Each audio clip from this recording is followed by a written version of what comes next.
जानते हो कभी कभी परमेश्वर क्या करता है, वो आपको डिफिकल्टीज में रखता है, फाइनेंशियल क्राइसिस। कभी कभी आप दुआएं करते हो, चंगाई नहीं मिल पाती। कभी कभी ऐसा भी होता है कि आप किसी ऐसे व्यक्ति के साथ रहते हो जिनका स्वभाव आपसे पूरी तरह से डिफरेंट है, और खुदा आपको इतना पैक कर देता है कि आप भाग भी ना पाओ।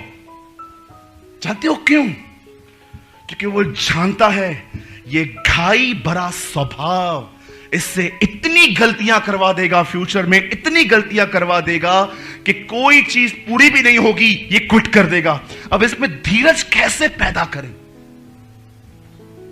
तब परमेश्वर आपको ऐसी परिस्थितियों में रखता है जहां पर सहने के सिवा और कोई रास्ता नहीं होता। धीरज को अपना पूरा काम करने दो ताकि तुम सिद्ध और अनुभवी हो जाओ।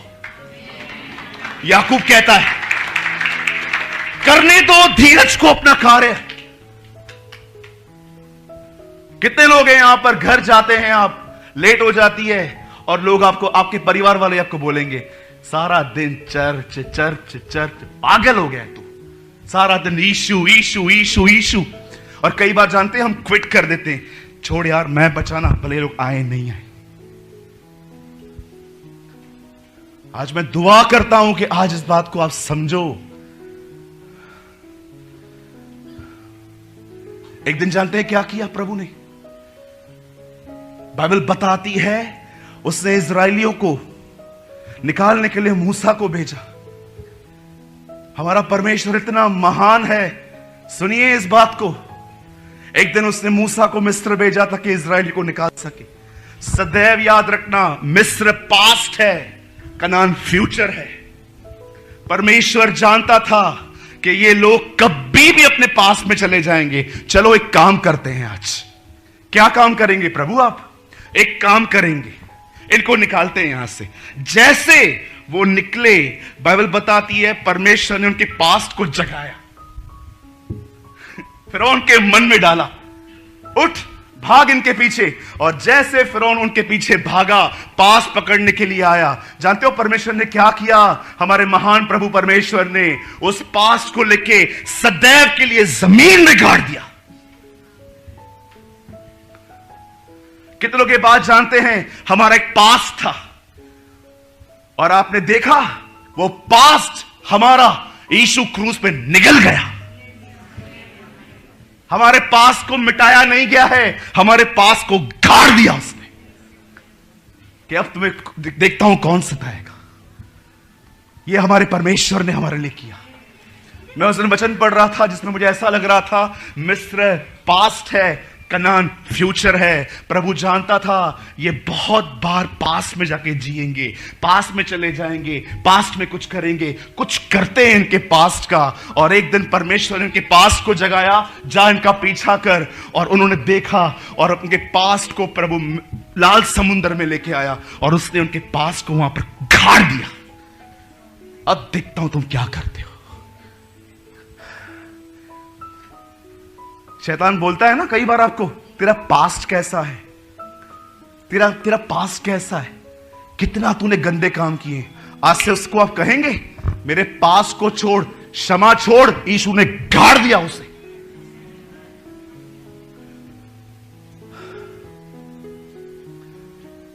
मैं यीशु मसीह के नाम से कहता हूं, मैं इस विश्वास से जीता, मेरा पास्ट जिंदा नहीं है, मेरा पास्ट यीशु ने गाड़ दिया।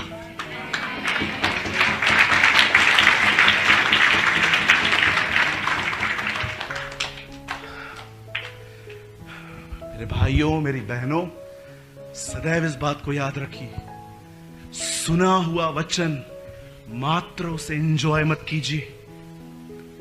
मैं इतना भी जानता हूं ये वो कलीसिया है महाराष्ट्र की जहां पर परमेश्वर बड़े सामर्थ्य तरीके से बात करता है, लेकिन याद रखना इस चीज को, मैसेजेस को एंजॉय करना बंद कर दो।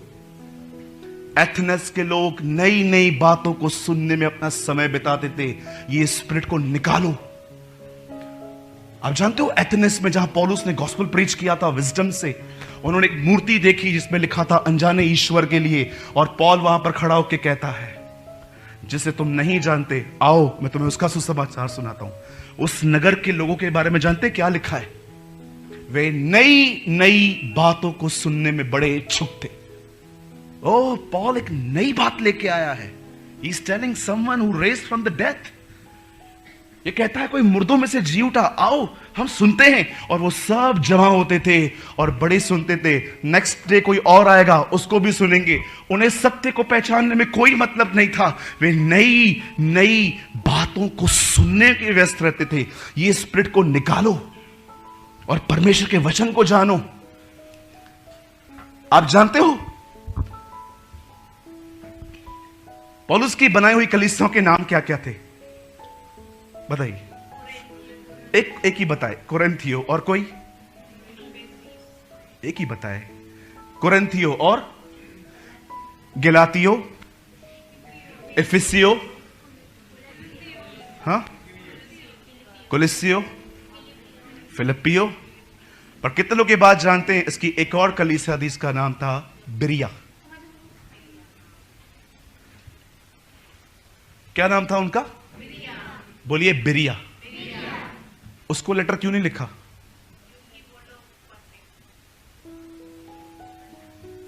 आप सोच सकते हो चेतन भाई, अगर हमारे कलीसिया में पॉल आए और कहे मैं प्रचार करने के लिए आया हूं, और हम उसको ये कहें मीटिंग सुनने के बाद, पौलुस आपने बहुत अच्छा प्रचार किया, मजा आ गया, लेकिन हम आपके साथ सहमत हैं कि नहीं है, ये हम आपको अगले रविवार को बताएंगे। पौलुस बोलेगा पूरा हफ्ता क्या करोगे? पूरा हफ्ता जानेंगे, जाके देखेंगे जो आपने प्रचार किया वो लिखा है। जब पौलुस ने ऐसे लोगों से मुलाकात की तब वो जान गया इन्हें लेटर लिखने की कोई जरूरत नहीं है। They are a noble people. ये वचन को जानने वाले लोग हैं। वचन को जानो, और परमेश्वर ने जिन भी सर्कमस्टेंस में आपको रखा है ना, वहां रहो। वो आप में धीरज पैदा करेगा। आपको मैं सच्ची बताता हूं, इतने मूर्ख भरे काम करते हैं कुछ विश्वासी, क्योंकि धीरज नहीं है। They don't have any patience. हर काम में जल्दगी, हर काम में जल्दी, ये ले लूं, ये ले लूं, ये करूं, ये करूं, वो करूं, वो करूं। चलो मैं आपसे आखिरी सवाल पूछ के हम इस संदेश को समाप्त कर रहे हैं। यहां देखिए, जब सैमुएल ने दाऊद पर हाथ रखा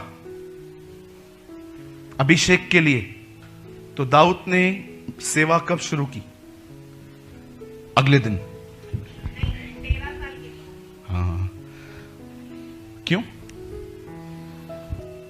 आज आप किसी को एक बार कह दो क्या प्रचार करता है, आपके बाजू में कलीसिया खोल देगा। और 3-4 तो आपके लोगों को लेके जाएगा। आजा, आजा, आजा। हाँ, आपके 3-4 लोगों को लेकर चर्च चालू कर देगा। जानते हैं क्यों? धीरज नहीं है। अंकल दिनकरण को जब परमेश्वर ने बुलाया स्वर्ग में ये कहने के लिए कि तू 24 घंटे सेवकाई कर, जानते हैं अंकल दिनकरण ने क्या कहा? मैं नहीं करूंगा। कबूतर का पंख पड़ा था वहां पर साइन के लिए, इंग्लिश में लिखा था, I lord Jesus Christ appoint you for full time ministry, और उसने कहा नहीं करूंगा।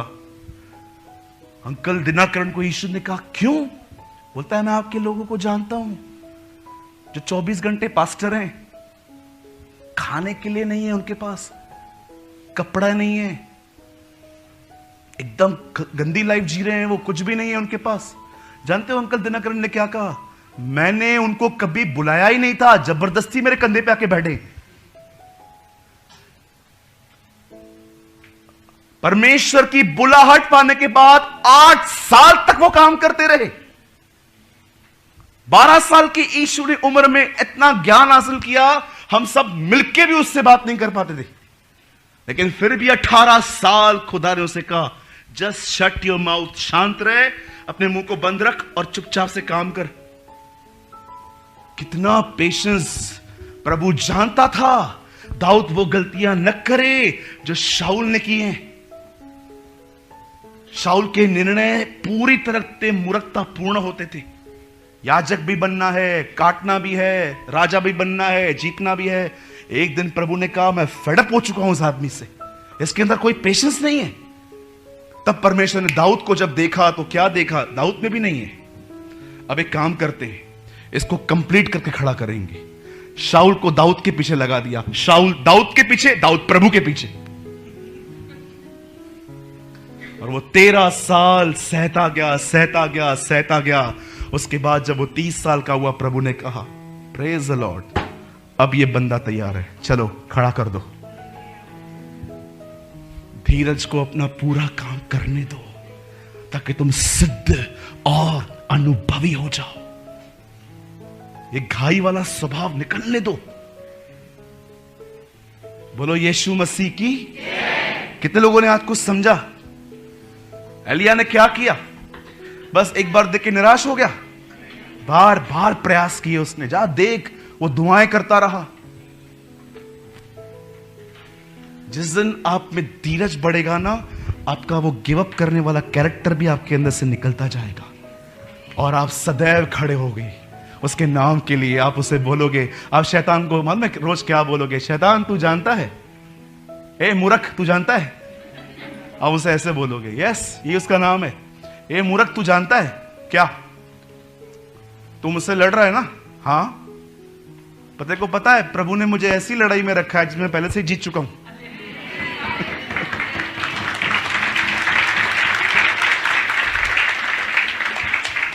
एक प्रभु के दास ने कहा, विजयी होने के लिए मत लड़ो, अपनी विजय में लड़ो।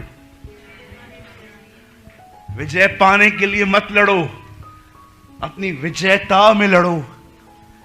खुदा ने तुम्हें ऐसी लड़ाई में रखा है जिसमें तुम ऑलरेडी जीत चुके हो। यहां देखिए सब, ये लास्ट वर्ड्स हैं। बाइबल की पहली किताब जानते हो क्या बताती है? उत्पत्ति। सांप जीता है। यस, दिस इज ट्रुथ, ये सत्य है। बाइबल की पहली किताब उत्पत्ति बताती है सांप जीता, लेकर गया वो लोगों को खुदा से दूर। पर आप जानते हो इसी बाइबल की अंतिम किताब क्या बोलती है? मेमना जीता है। यस, कैसे कैसे जीता? उत्पत्ति बताता है शैतान मनुष्यों को खुदा से दूर ले गया, इस तरह वो जीता। प्रकाशित वाक्य बताता है मेमना उसकी प्रजा को वापस ले आया। Yes, it is revelation. ये प्रकाशित वाक्य की किताब बताती है। इसलिए वो किताब ओवरकमर्स को लिखी गई है, जो जय पाए, जय पाए, जय पाए, जय पाए, जय पाए, जय पाए, जय पाए। 7 ओवरकमिंग ब्लेसिंग्स हैं। जो जय पाए मैं उसे सफेद पत्थर दूंगा, जो जय पाए वो जीवन के वृक्ष में से खाएगा, जो जय पाए उसे गुप्त मन्ना दूंगा, जो जय पाए मैं उसका नाम उसके माथे पर लिखूंगा। ओ 7 ओवरकमिंग्स आई प्रीच इन रायपुर, 7 ओवरकमिंग्स। बोलो यीशु मसीह की। कितने लोग आज कुछ समझे? परमेश्वर ने जहां भी आपको रखा है रहिए, परमेश्वर को अंदर काम करने दीजिए, फिर आप देखिए आप उसके प्रतिज्ञाओं के वारिस होंगे। आमीन। आइए अपनी आंखें बंद करें। Oh thank you Jesus, thank you Lord for your word. We worship you, we praise you. पिता, हम यीशु के नाम में आपके पास आते हैं, धन्यवाद देते हैं आज के लिए। हम घोषणा करते हैं मेमना जीता है। हम घोषणा करते हैं कि आपकी जय हुई है। हम विश्वास करते हैं आपने विजय पाई है। स्वर्गीय पिता, आज यहां पर जितने भी लोग आए हैं, हम प्रार्थना करते हैं। कई बार आप हमसे प्रतिज्ञाएं करते हैं, लेकिन प्रभु उन प्रतिज्ञाओं को सुनने के बाद हम उनके लिए दुआएं नहीं करते, पर मात्र खुश रहते हैं। पर आज हमारे अंदर से ये बात निकलने दे और हम एक योद्धा बना, जिनको लेकर प्रभु जी हम आगे बढ़ने पाए। हम पर दया करें प्रभु, हम पे अनुग्रह करें। जितने भी लोग प्रभु हमें ऑनलाइन देख रहे हैं, हम सबके लिए दुआ करते हैं। तू हर एक पर दया कर, हर एक पर अनुग्रह कर। जिनका परिवार विश्वास में नहीं है, यह साल उनके परिवार के उद्धार का साल हो, हम आपसे ये विनती करते हैं। Lord bless each and everyone, I pray in Jesus mighty name, amen and आमीन।